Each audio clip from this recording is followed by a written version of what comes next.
కావున విశాఖకి మీరందరూ కూడా పట్టభద్రులందరూ కూడా ఉద్యోగ అవకాశాలు వస్తాయి, ఉపాధి అవకాశాలు వస్తాయి.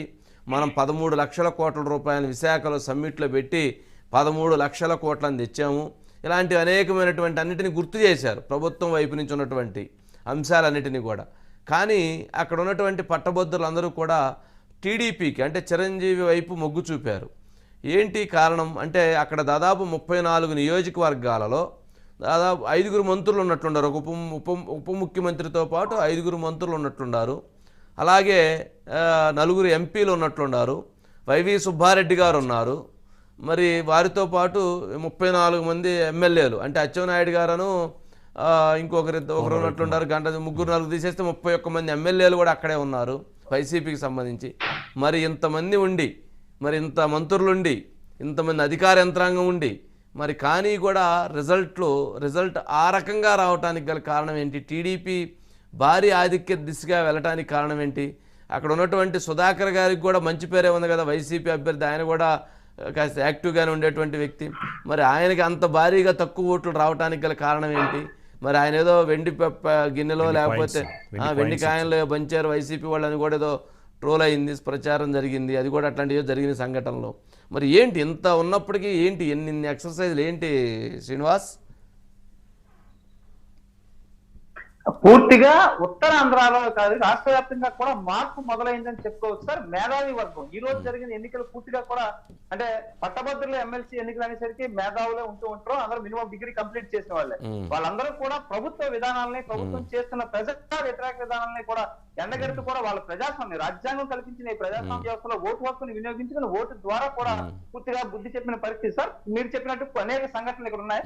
అంటే కొన్ని సంఘటనలు మనం చూసుకుంటే విశాఖపట్నంని ఏ రకంగా వేల కోట్ల రూపాయల భూములు దోచేశారు, విశాఖపట్నంలో ఉన్న ఋషికొండను ఎలా ధ్వంసం చేశారు, విశాఖపట్నంలో జనసేన నాయకులు 9 మందిని అరెస్ట్ ఎలా చేశారు, జనసేన అధినేత పవన్ కళ్యాణ్ ఎలా నిర్బంధించారు, అలాగే ఇక్కడ రాజకీయ కక్షలు ఎలా జరుగుతున్నాయి, టీడీపీ ఆఫీస్ మీదకి ఎలా దాడులకి, ఇలా అన్ని క్రోడీకరిస్తే, అలాగే ఉద్యోగులకి ఇస్తానన్న అంటే ఉద్యోగులకి ఏదైతే అయ్యారు అంటే వాళ్ళ చరిత్రలో, ఉద్యోగుల చరిత్రలో ఎప్పుడు కూడా అయ్యాన్ని తగ్గించిన పరిస్థితి లేదు.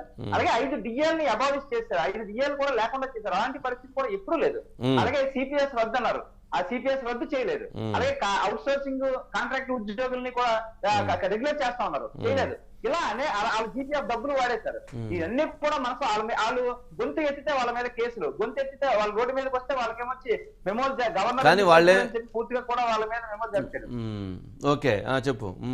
పూర్తిగా కూడా ఉద్యోగులు యువత పట్టభద్రులు పూర్తి స్థాయిలో వంశైగా చేసినట్టు ఖచ్చితంగా మనం అనుకోవచ్చు సార్. ఎందుకంటే ఇందులో ఒక వ్యూహం కూడా చేశారు సార్. చంద్రబాబు నాయుడు గారు బస్ లో ఒక వేరే అభ్యర్థిని పెట్టారు, లక్ష్మీ వెంకట కుమార్ అని.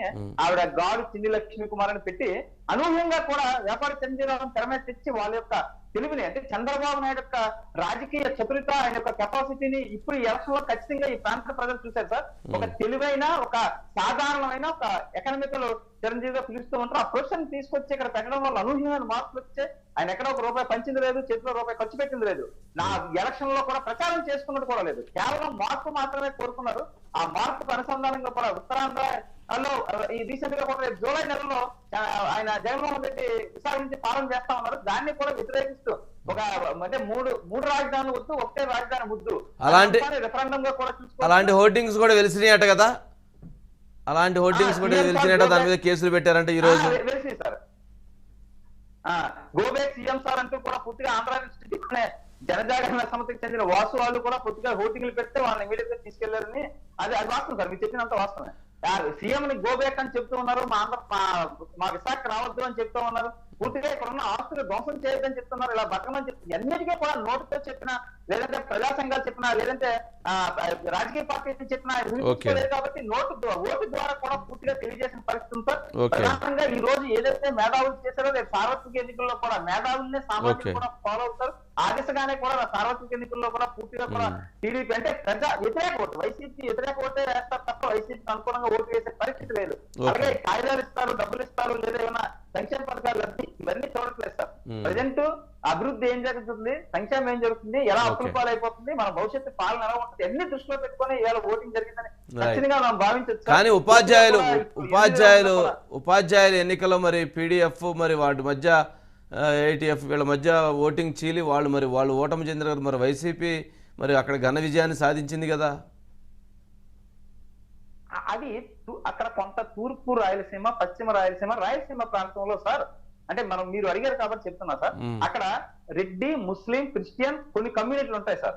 అలాగే ఎస్సీ వర్గానికి ఈ కమ్యూనిటీలు అన్ని కూడా ఎప్పటి నుంచో కూడా వాళ్ళ ఓట్ బ్యాంక్ అనమాట, వాళ్ళ హోల్డ్ అది. ఇప్పుడు విశాఖపట్నం, ఉత్తరాంధ్ర జిల్లాలకు వచ్చేసరికి వాళ్ళ ఓట్ బ్యాంక్ కాకపోవచ్చు. మీరేదో వాళ్ళకి మీరు కొంచెం సేపటి క్రితం మీరు టీఎల్ రాలేదు, డిఎల్ రాలేదు, ఐ రాలేదు, ఈ రాలేదు, వాళ్ళందరూ ఆవేదనతో ఉన్నారు అని అన్నారు కదా. అందుకని మరి వాళ్ళందరూ అంత ఆవేదనతో ఉన్నప్పుడు, అంత బాధతో ఉన్నప్పుడు, అన్ని సమస్యలు ఎదుర్కొంటున్నప్పుడు ఓటు విషయంలో జాగ్రత్తగా వేస్తారు కదా ఉపాధ్యాయులు. మరి అలా ఎందుకు వేయలేదని సందేహం వచ్చిందిలే. పర్వాలేదు మీరు చెప్పింది నేను దాన్ని అర్థం చేసుకున్నాను. అదే పెట్టకుండా పీడిఎఫ్ సపోర్ట్ చేశారు కదా, పీడిఎఫ్ సపోర్ట్ చేశారు కదా. Right okay.